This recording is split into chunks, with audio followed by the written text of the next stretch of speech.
CAG report में हुआ सनसनीखेज खुलासा। 2000 करोड़ का घोटाला, दिल्ली में मचा हड़कंप। सीएजी रिपोर्ट बनी आपके लिए काल। शराब घोटाले से लेकर रिपोर्ट में और क्या क्या।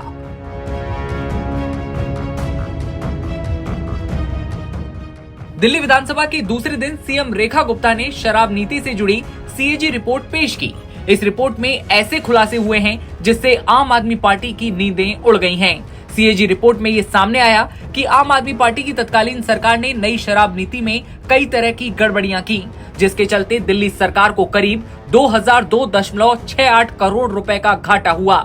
सीएजी की रिपोर्ट में खुलासा हुआ है कि आम आदमी पार्टी सरकार में पेश हुई लिकर पॉलिसी के तहत शराब सस्ती दी गई, लेकिन क्वालिटी से किस तरह से समझौता भी किया गया।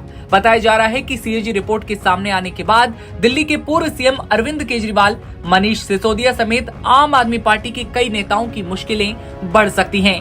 अब सवाल ये कि सीएजी रिपोर्ट में शराब घोटाले को लेकर और क्या क्या कहा गया।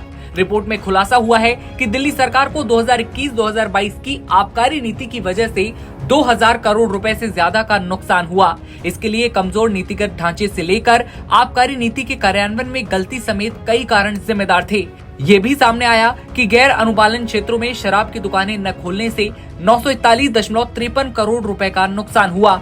त्यागे गए लाइसेंसों की दोबारा नीलामी न करने से 890 करोड़ रुपए की हानि हुई। आबकारी विभाग के विरोध के बावजूद जॉनल लाइसेंस धारियों की फीस में 144 करोड़ रुपए की छूट दी गई। सुरक्षा जमा सही से न लेने के कारण 27 करोड़ रुपए का नुकसान हुआ। साथ ही ये लाइसेंसिंग नियमों के उल्लंघन की भी बात सामने आई। थोक विक्रेताओं के मुनाफे में भारी बढ़ोतरी की भी बात सामने आती है।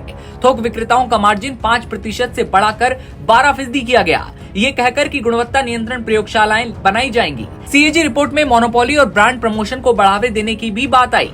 मोनोपोली और ब्रांड प्रमोशन को बढ़ावा नई नीति के तहत निर्माताओं को केवल एक ही थोक विक्रेता से जुड़ने के लिए मजबूर किया गया, जिससे कंपटीशन कम हो गया। सिर्फ 3 थोक विक्रेता 71% शराब आपूर्ति को नियंत्रित या फिर कंट्रोल कर रहे थे। तीनों थोक विक्रेता 192 ब्रांड्स की एक्सक्लूसिव सप्लाई के अधिकार रखते थे, जिससे ग्राहकों के पास कम विकल्प बचे और शराब की कीमतें लगातार बढ़ती गईं। शराब की कीमतों में हेराफेरी और गुणवत्ता परीक्षण में गड़बड़ी की भी बात रिपोर्ट में सामने आई। गुणवत्ता परीक्षण रिपोर्ट के बिना ही शराब बेचने की अनुमति दी गई।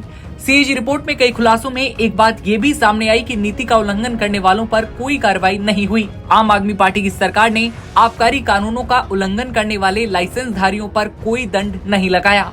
आबकारी छापेमारी मनमाने ढंग से की गई, जिससे कार्यान्वयन प्रभावी नहीं रहा। दिल्ली की शराब की तस्करी को रोकने के लिए कोई ठोस उपाय नहीं उठाए गए। दिल्ली की मुख्यमंत्री रेखा गुप्ता ने आज सीएजी की रिपोर्ट सदन में पेश की, जिसके कुछ मुख्य पॉइंटर्स हमने आपको बताए। ये ऑडिट 2017-18 से 2020-21 तक का है। इस रिपोर्ट में दिल्ली की शराब पॉलिसी बदले जाने से किस तरह से 2002 करोड़ रुपए के नुकसान सहित और तमाम खुलासे किए गए हैं। ऐसे में खबर पर आपकी क्या राय है, कमेंट सेक्शन में बताइएगा। और देश दुनिया की तमाम खबरों के लिए आप बने रहिए एनबीटी ऑनलाइन के साथ।